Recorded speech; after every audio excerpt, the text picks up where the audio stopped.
नमस्कार दोस्तों, आप देख रहे हैं हॉरर स्टोरी डार्क।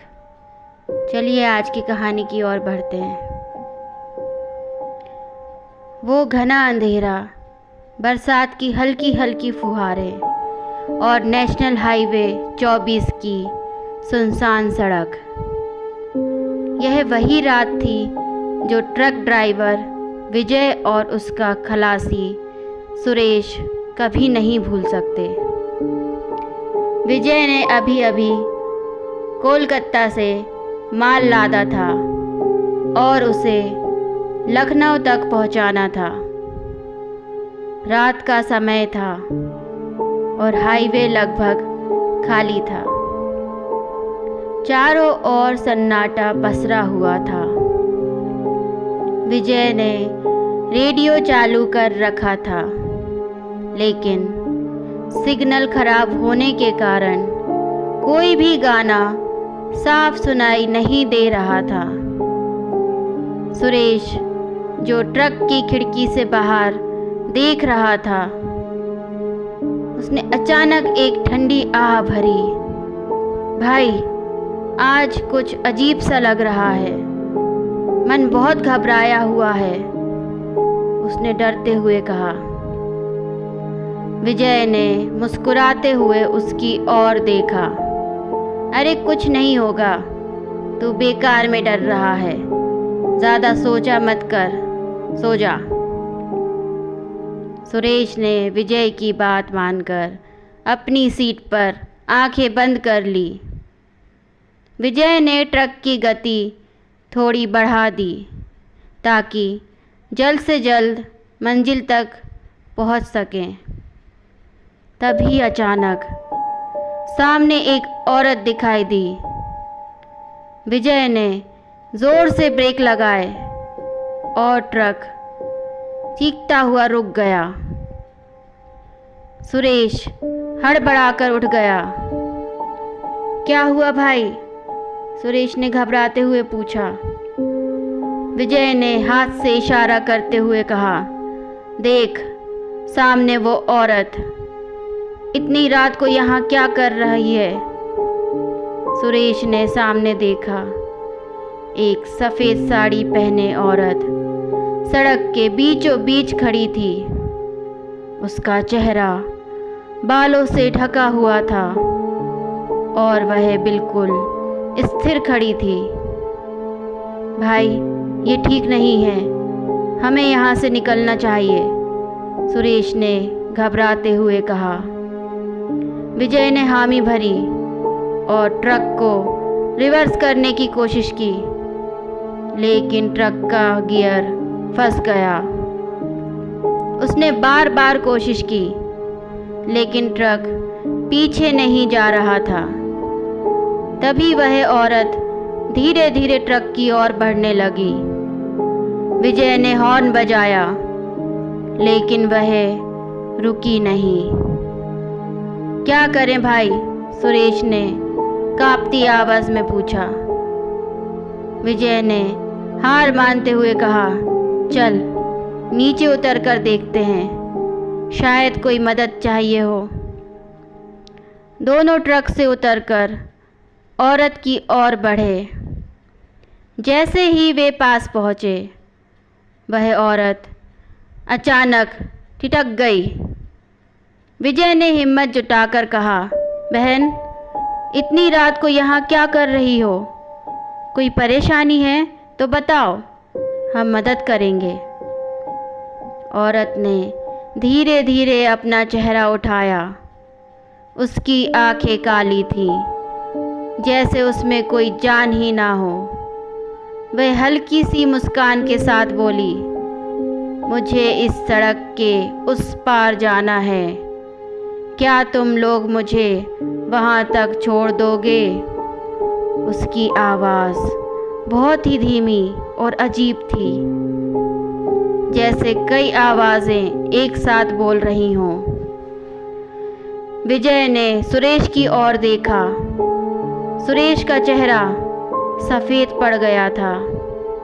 भाई, हमें यहाँ से जाना चाहिए, ये औरत ठीक नहीं लग रही, सुरेश ने कांपते हुए बोला।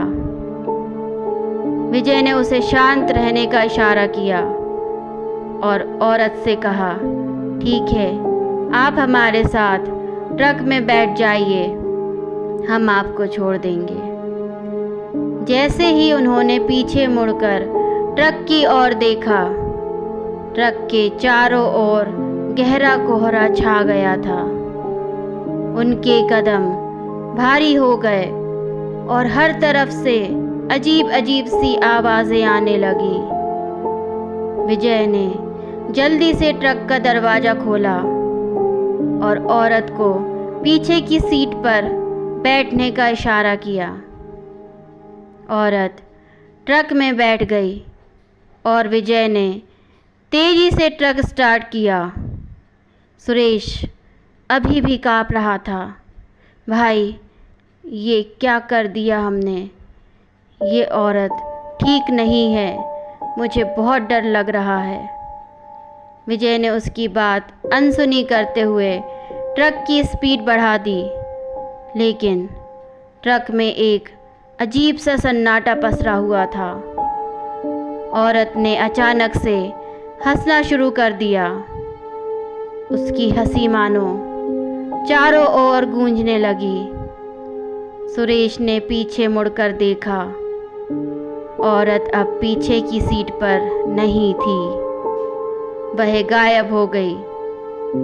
सुरेश ने चिल्लाते हुए कहा। विजय ने तुरंत ट्रक रोका और दोनों ने चारों ओर देखा।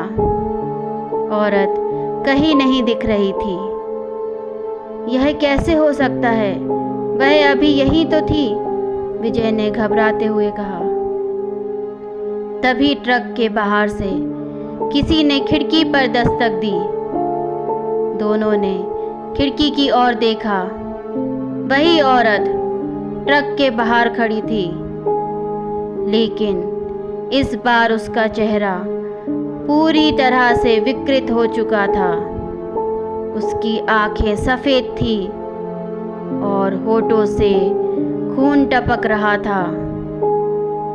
तुम लोग मुझे क्यों नहीं ले जा रहे? मुझे उस पार जाना है, उसने बहुत ही भयानक आवाज़ में कहा। सुरेश ने तुरंत दरवाज़ा बंद कर दिया और चिल्लाया, चलो यहाँ से भागते हैं। विजय ने ट्रक स्टार्ट करने की कोशिश की, लेकिन ट्रक स्टार्ट नहीं हो रहा था। औरत अब ट्रक के दरवाजे को खींचने लगी। उसकी ताकत इतनी ज़्यादा थी कि दरवाज़ा टूटने वाला था। विजय ने ज़ोर से हनुमान चालीसा का पाठ करना शुरू किया।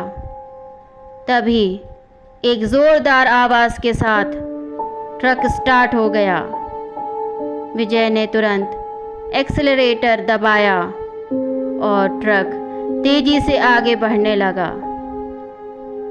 औरत की भयानक चीखें हवा में गूंजने लगी। वह पीछे छूट गई, लेकिन उसकी आवाज़ अभी भी सुनाई दे रही थी। वे दोनों सांस रोके हुए ट्रक को आगे बढ़ाते रहे, जब तक कि वे एक पुलिस चेक पोस्ट तक नहीं पहुंच गए। पुलिस वालों ने ट्रक रोका और विजय ने हड़बड़ाते हुए पूरी घटना उन्हें सुनाई। पुलिस वाले गंभीर हो गए। एक बुजुर्ग पुलिस वाले ने कहा, तुम लोग बहुत भाग्यशाली हो कि बच गए। इस इलाके में कई साल पहले एक हादसा हुआ था। एक ट्रक ने एक औरत को कुचल दिया था।